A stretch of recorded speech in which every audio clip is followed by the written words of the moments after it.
একটি হাদিস, সেটা হলো হযরত ইবনে আব্বাস রাদিয়াল্লাহু তাআলা আনহু থেকে। এই হাদিসটা আছে বুখারী শরীফের ফাতহুল বারির ৭৭৭৭ নম্বর হাদিস। কত হাজার? ৭৭৭৭ নম্বর হাদিস। রাসূল করিম সাল্লাল্লাহু আলাইহি ওয়াসাল্লামের ব্যাপারে হযরত ইবনে আব্বাস রাদিয়াল্লাহু তাআলা আনহু বলেন এই তারাবির ব্যাপারে, عن ابن عباس قال كان النبي صلى الله عليه وسلم يصلي في شهر رمضان في غير جماعة 20 ركعة والوتر। হযরত ইবনে আব্বাস রাদিয়াল্লাহু তাআলা আনহু বলেন রাসূলুল্লাহ সাল্লাল্লাহু আলাইহি ওয়াসাল্লাম রমজানুল মুবারক মাসে জামাত ব্যতীত 20 রাকাত তারাবি পড়তেন এবং বিতির পড়তেন। ওয়ারিজালুহু কুল্লুহুম সিকাতুন, এই হাদিসটি সকল বর্ণনাকারী হলো নির্ভরযোগ্য। কোন ব্যক্তি যদি বলে এই হাদিসটি জয়ীফ, আমি তাকে বলি ইযা তাআয়্যাদা যয়ীফু বিমা ইয়াদুল্লু আলা সিহহাতিহি মিনাল কারাইন কানা সহিহান। কোন জয়ীফ হাদিসের পক্ষে সহিহ হওয়ার নিদর্শন থাকলে ওই হাদিসটি আর জয়ীফ থাকে না, ওটা সহিহ হয়ে যায়। ওয়াল হাসিলু আন্না গায়রাল মারফু'i আওয়াল মারফু'িল মারজুহি ফি সুবুতি আম মারফু'িন আখারা قد يقدم على عديله إذا اقترن بقرائن تفيد أنه صحيح عنه عليه الصلاة والسلام مستمر عليه। বলা হয় মারুফ নয় এমন কোন হাদিস অথবা মারুফ তবে তুলনামূলক দুর্বল এমন কোন হাদিসের পক্ষে যদি সমর্থক অনুরূপ হাদিস থাকে তাহলে সেটি এমন সহিহ হাদিসের সমমর্যাদাবান হয়ে যায় যেটির উপর সর্বযুগের আমল চলমান।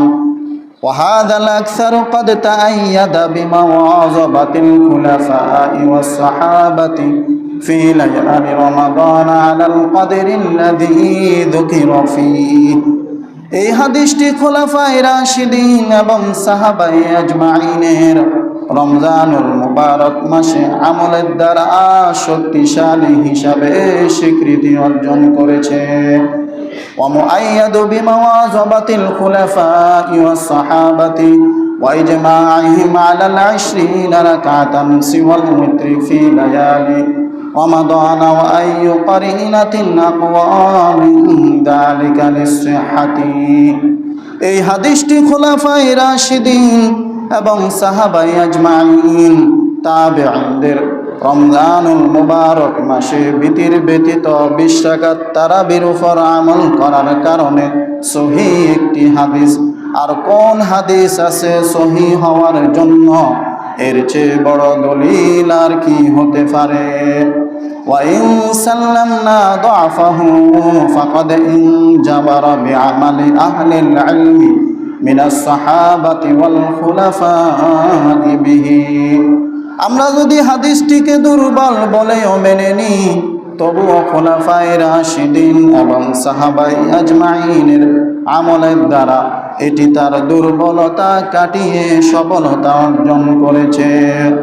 অন্য একটি হাদিস عن يزيد بن خصيفة عن السائب بن يزيد قال كانوا يقومون على عهد عمر بن الخطاب في رمضان ب20 ركعة قال وكانوا يقرؤون بالمئين وكانوا يتوكلون على عصيهم في عهد عثمان بن عفان رضي الله عنه من شدة القيام। বিশিষ্ট তাবিঈ হযরত সাইব ইবনে ইয়াজিদ রাহমাতুল্লাহ আলাইহি বর্ণনা করে বলেন হযরত ওমর ইবনুল খাত্তাব রাদিয়াল্লাহু তাআলা আনহুর যুগের লোকেরা অর্থাৎ সাহাবায়ে আজমাইন তাবেঈনরা 20 রাকাত তারাবির নামাজ পড়তেন। বর্ণনাকারী বলেন এবং তারা 100 আয়াত বিশিষ্ট সূরাগুলা পড়তেন এবং তারা হযরত ওসমান ইবনে আফফান রাদিয়াল্লাহু তাআলা আনহুর যুগে দীর্ঘক্ষণ দাঁড়িয়ে থাকা কষ্টকর হওয়ার কারণে লাঠির উপর ভর করে দাঁড়াতেন। অন্য একটি হাদিস عن يزيد بن رومان قال كان الناس يقومون في زمان عمر بن الخطاب في رمضان ب23 ركعة হযরত ইয়াজিদ ইবনে রোমান রাদিয়াল্লাহু তাআলা আনহু বলেন, লোকেরা অর্থাৎ সাহাবায়ে আজমাইন তাবেঈনরা 3 রাকাত বিতির এবং 20 রাকাত পড়তেন তারাবি। ওয়া ইসনাদুহু মুরসালুন কাওয়িয়্যুন, এই হাদিসটি মুরসাল তবে অনেক শক্তিশালী। হযরত আল্লামা আলাউদ্দিন বুখারী রাহমাতুল্লাহ আলাইহি মুরসাল হাদিস সম্পর্কে বলেন, قال العلاء البخاري في شرحه على أصول البزدوي وفيه أيرد المرسل تعطيل كثير من السنن فإن المراسيل لو جمعت فبلغت قريبا من 50 جزءا। মুরসাল কিংবা জয়ীফ হাদিস সমূহকে পরিহার করলে রাসূলুল্লাহ সাল্লাল্লাহু আলাইহি ওয়াসাল্লামের অসংখ্য হাদিসকে জলাঞ্জলি দেওয়া হয়। মুরসাল কিংবা জয়ীফ হাদিস সমূহ দ্বারা যদি একটি কিতাব লেখা হয়, সেই কিতাবটি হবে 50 খণ্ডের।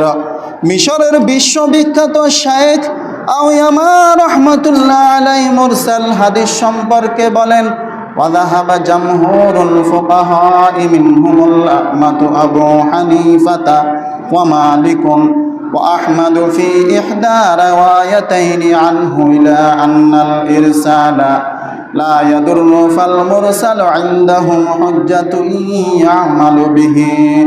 সকল ফুকাহে কেরামের নিকট, বিশেষ করে ইমাম আবু হানিফা রহমতুল্লাহ আলাইহি, ইমাম মালিক রহমতুল্লাহ আলাইহি, এক বর্ণনায় ইমাম আহমদ রহমতুল্লাহ আলাইহি মুরসাল হাদিসকে দলিল হিসাবে উপস্থাপন করেছেন।